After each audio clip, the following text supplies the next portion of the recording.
Fuck yeah. So what's up, everyone? Another Freak Chef classic. I'm Pain Freak the Freak Chef. And this recipe is not so much about the steak, but about my special creamy peppercorn sauce. Fuck my shit. Hell yeah. So I got my pan heated up. And I got some beautiful ribeye steaks that we're going to throw in here. And I'm very fucking excited about. I already got them salted, of course, like with all steaks, we got to get them up to some room temperature shit. And I'm going to go ahead and throw some of these little finger condoms on, just in case, because this is so exciting. I don't want my fingers to blow all over the place. Fuck yeah. And here we go. So, I got a nice little pan heating up. We're going to throw some butter in there. Pan's already hot, so I'm going to let that simmer. Throw a little bit of olive oil in there to keep it from burning. Shake that around a little bit. Like I said, this is not necessarily a video about the steak itself, but you need the steak to start going to make some nice little juicy bits on the bottom of the pan. Now, what I'm doing is I'm going to do a sear versus a reverse sear. Now, there's a quick little difference between them, and one of them is where you sear the steak in the pan first. I'm going to finish it off in the oven, versus a reverse sear where you put the steak in the oven, let it bake a little bit, and start cooking, and then drop it in a hot pan to sear it before you serve it. Now, the reason why I'm doing this is because I have a sauce to make in the pan. Of course, we got a little tiny little play kitchen that I'm doing this all in. So, what I'm doing is I'm getting the steak in the pan. We're going to give it a nice sear, and we're going to kick that heat up really nice. There we go. We're going to get that even hotter. I want it to be like a nice little crusty fucking sear on that steak. And then we're going to move it to a rack where I have some potatoes going and finish cooking it. But I need those gooey, nice, greasy, crusty bits in the bottom of the pan to actually make this sauce with. And that's really the whole point of this video. So we're going to get this seared on both sides, do a little cleanup, and very excited about it.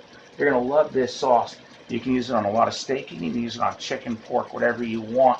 This is going to be awesome. Banging like a biscuit as fuck. Alright, you definitely got a nice sear going on there. Oh, I can smell it. Look at that sear on there. Oh, that's fucking amazing as fuck. Now what we're going to do is we're going to let it keep going on this side.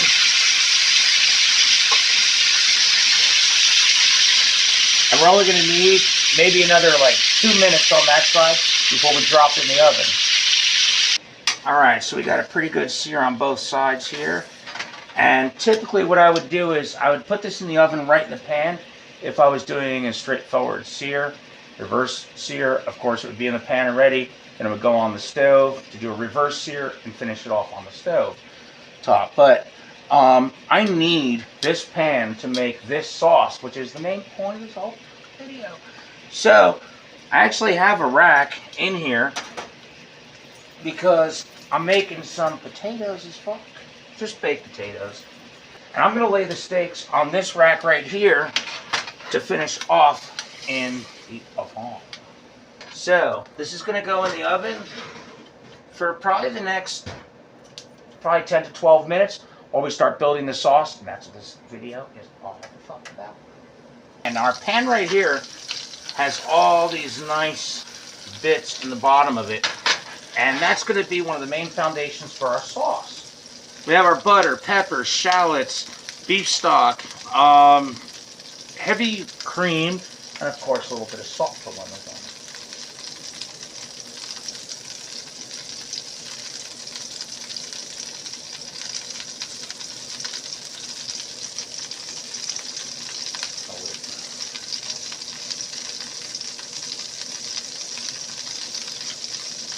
So, coming over to our pan, and we got to start with our butter. I brought this up to room temperature already, and we want to keep our heat up nice and hot. Now we're going to make a mess in our sink. That part's not good. Let's keep this around in case we need it. So this is 2 tablespoons of butter. right in the pan that we just cooked our steak in, and that's why I wanted to move it onto a rack to start making some magic happen in the oven. Now that's melting down, we have a shallot, and that is chopped.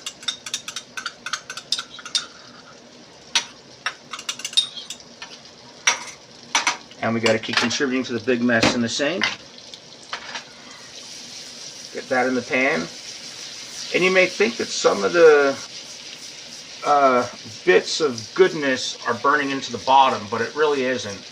Now that our butter's melting down, this is the part we add about 2 tablespoons of crushed black pepper corns right in.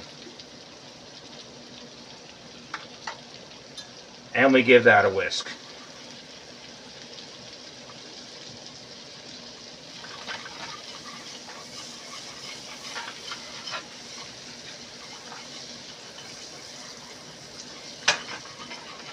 Then we're going to reduce the heat down just a little bit.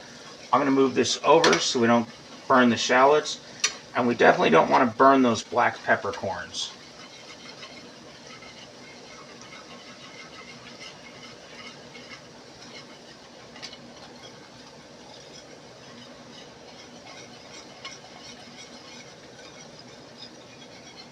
But if you notice how our heat was nice and hot, and that's why I pulled it down a little bit, those caramelized really nice, and those crushed peppercorns are going to give those shallots a really nice flavor, and they're also going to start absorbing some of that butter and some of the flavor from the steak. And if you notice how the bottom of the pan is actually starting to, I guess you could call it deglaze, but all those meaty bits from when we made the crust on the steak are starting to form in there, and that's going to contribute a lot of nice flavor to it.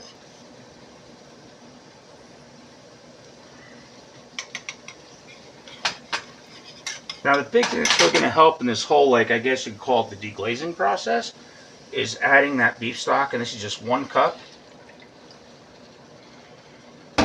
And we'll keep contributing to the mess in the sink.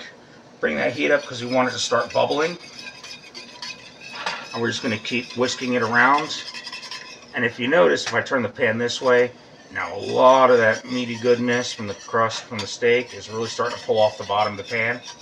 And that needs to come to a simmer for at least 2 minutes, because we're not using any acid like we would normally do with like white wine or vinegar or anything like that.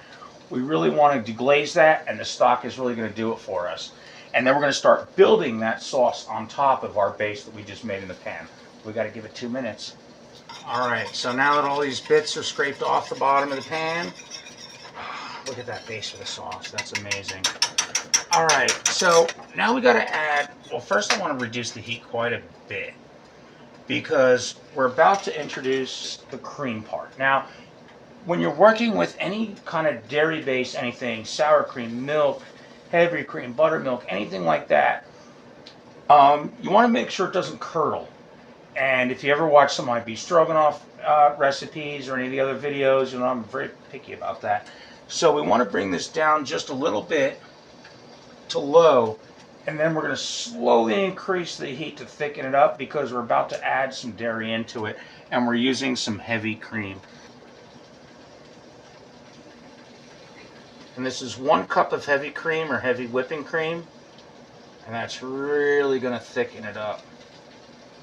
Now I always pour a little bit more than a cup, which I measured out before putting it in the glass, because if you notice, this will actually hang on to the edges, so you may always lose just a little bit. Give that a good stir. Again, we're bringing our heat down just a little more, and then we need 1 teaspoon of Dijon mustard. I think this actually really complements the cream, the steak, and the peppercorn that's in there, so I may go a little bit more.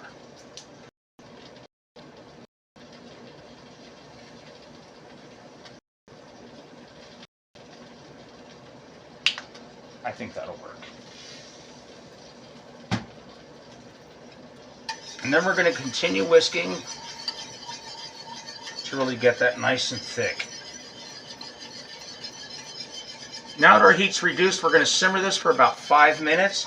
We're also going to pull back the heat in the oven to keep those steaks warm, because I bet you that those things are pretty much almost done. Alright, so that sauce is fucking thick as fuck. It's like my fucking cum. We're going to put a little pinch of salt in there. And give that another whisk. Just to get it seasoned up nice and nice. Fuck yeah. Another little whisk. And then we're going to pull our steak out because it should be pretty much done. It's only been in there for like maybe about 6.5, maybe 8 minutes tops. So I bet you that thing is going to come out banging like a biscuit. Awesome as fuck. So I got a plate ready to go for it. Let's go in and check it out. And we also have, of course, more finger condoms and shit.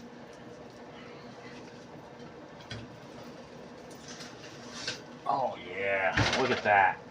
That is beautiful. We're just going to go ahead and take one.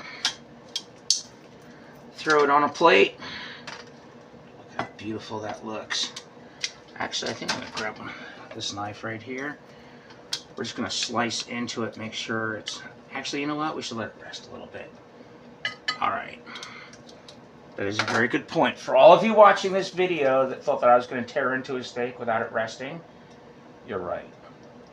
I bet your comments were going like fucking crazy as fuck. We'll just let it take a little nap there. Shh, it's resting. Oh yeah, that's a juicy steak. We just sliced that up. We're gonna get some of our awesome fucking sauce on it. Fuck yeah. Look at that. That thickened up fucking awesome, banging like a fucking biscuit as fuck on that shit. Look at how it sticks to that shit. Oh yeah. We're gonna get some of this on here. Look at that. Right over the top. Hope you guys can see that. Oh yeah. I don't know what's better, the steak or the sauce, because that steak is juicy as fuck. But I'm gonna smother it up. Oh yeah. There we go. We don't want that to keep going anymore. It already has. Check this out, guys. Look at that juiciness. Look at that pink. Right there. It's a beautifully done fucking steak. Alright. I think I'm going to take a picture. We're going to put this in my fucking cookbook. And that sauce tastes actually fucking amazing. Fuck my shit. So, definitely if you guys want to hire me to play your personal culinary paint toy, your private party and event, make sure you hit me up. Everything's on my website right there. PaintFreakOfficial.com. Fuck my shit. And I'm very excited about this recipe. Is definitely going in my cookbook because I like this like creamy peppercorn sauce. It tastes amazing. I wish you guys could have it with me right now. I mean, we should like fucking all hang out sometime and have a good time. But anyway, yeah, I got someone else coming over tonight, and you guys can't be around for that. It's not going to be on any of my subscription platforms because she's pretty hot. Anyway, love you guys. Make sure you check out my links right there on my website. Everything from my cookbook. Love you guys.